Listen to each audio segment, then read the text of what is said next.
Une question alors peut-être un peu bateau, mais comment écrivez-vous? Vous avez une idée, des idées prédéfinies, vous avez un schéma, vous avez des personnages principaux, puis des personnages satellites qui se mettent en place? Je n'ai aucune idée, et quand je commence un roman, c'est simplement que j'ai un petit schéma d'histoire.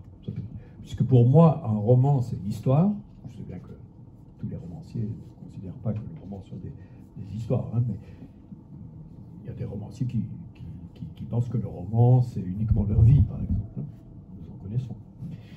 Moi, je raconte des histoires. Je ne parle pas de moi, je raconte des histoires. J'essaie d'observer autour de moi, dans la société, de trouver une bonne anecdote, un fait divers, une histoire. Et ça, c'est ce qui va me servir de petit noyau pour commencer mon travail. Mais alors, comment est-ce que je vais écrire mon roman? Il faut que petit à petit, mon anecdote fasse surface. Donc, je vais tout de suite introduire des personnages qui vont, à un certain moment, mettre en route l'idée que j'ai en tête. Je peux prendre un exemple. Hein, je vais prendre un exemple.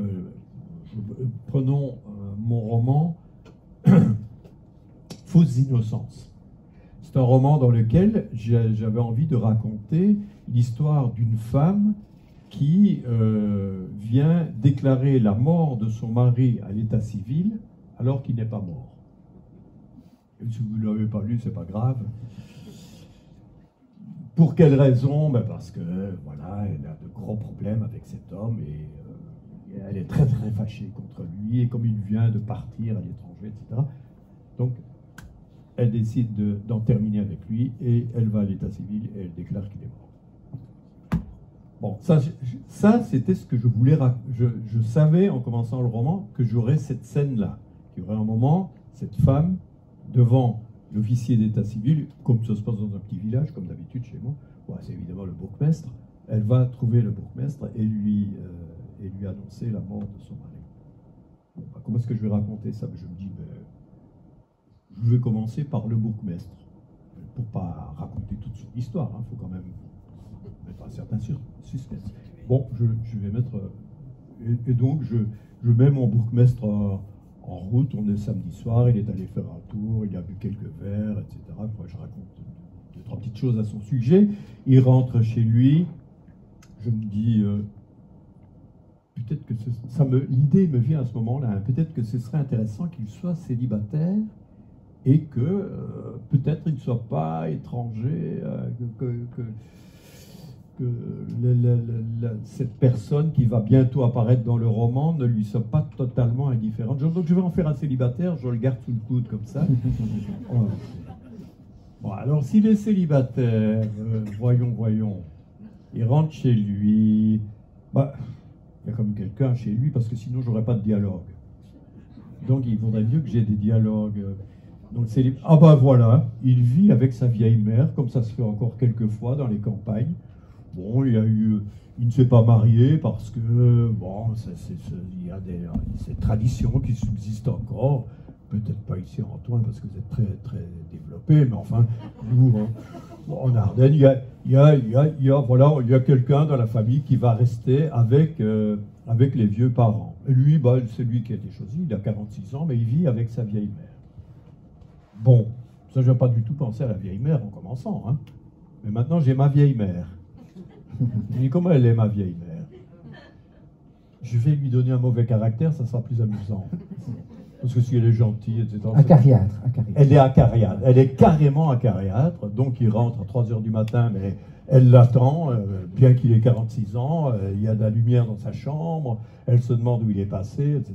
Bref, j'ai une vieille mère acariâtre. Eh bien, cette vieille mère acariâtre à laquelle je n'avais attaché absolument aucune importance en commençant le roman, si vous lisez le roman, vous allez vous apercevoir que petit à petit, elle va réapparaître parce que j'ai des remords.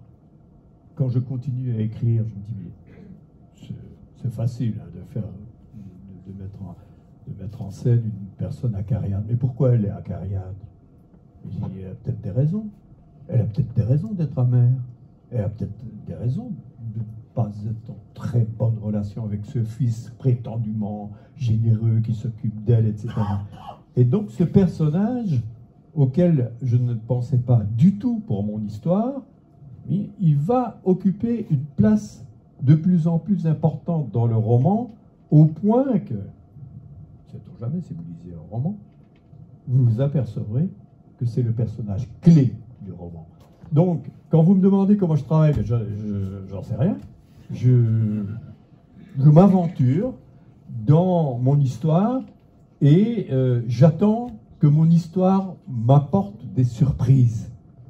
La vieille mère est une surprise. Pour moi, je ne comptais pas sur elle, mais elle devient quelqu'un d'essentiel, un personnage clé auquel je m'attache petit à petit. Et je constate ça en écrivant tous mes romans, finalement. C'est que les personnages arrivent dans l'histoire comme des utilités. J'en ai besoin, sinon je ne peux pas raconter mon histoire. Mais au fur et à mesure qu'ils apparaissent comme utilités, il y en a certains auxquels je m'attache. Je me dis, ah oui, mais ça c'est un personnage quand même intéressant. Je ne le connaissais pas, mais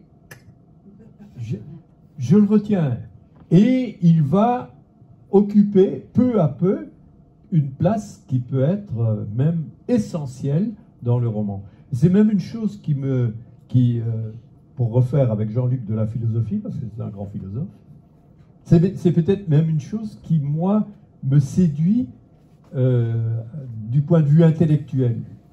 C'est-à-dire que ce qui se passe dans la vie peut être le fait de personnes dont on n'aurait jamais cru qu'elles soient à l'origine de ce qui va arriver. Et donc, il ne faut pas trop vite faire des classifications. J'entends aussi par le fait même qu'il y a beaucoup de temps mort, beaucoup de cogitation, justement, beaucoup de réflexion avant de passer à l'acte d'écriture. Même quand on jardine, finalement, ça travaille peut-être. Tout à fait, tout à fait. Oui, bien sûr. Un auteur n'écrit pas j'ai continu. Hein. Bon, j'écris, mais je passe aussi beaucoup de temps à regarder les mouches au plafond, en me posant des questions. Et c'est petit à petit, bien entendu, que les idées me viennent. Et très souvent, je dirais même presque tous les jours, au bout d'une journée de travail, j'ai l'impression que je suis à sec. Comme ça. Je me dis, oh là là, comment est-ce que je vais pouvoir continuer cette histoire? Parce que j'ai une certaine tendance à compliquer les histoires. Et après une bonne nuit, pendant laquelle je ne rêve jamais de mes romans, moi j'en ai jamais, je n'ai aucun souvenir, le lendemain matin, c'est bizarre, mais j'ai des idées qui me reviennent, qui ressurgissent. C'est une espèce de miracle, j'espère que ça continuera.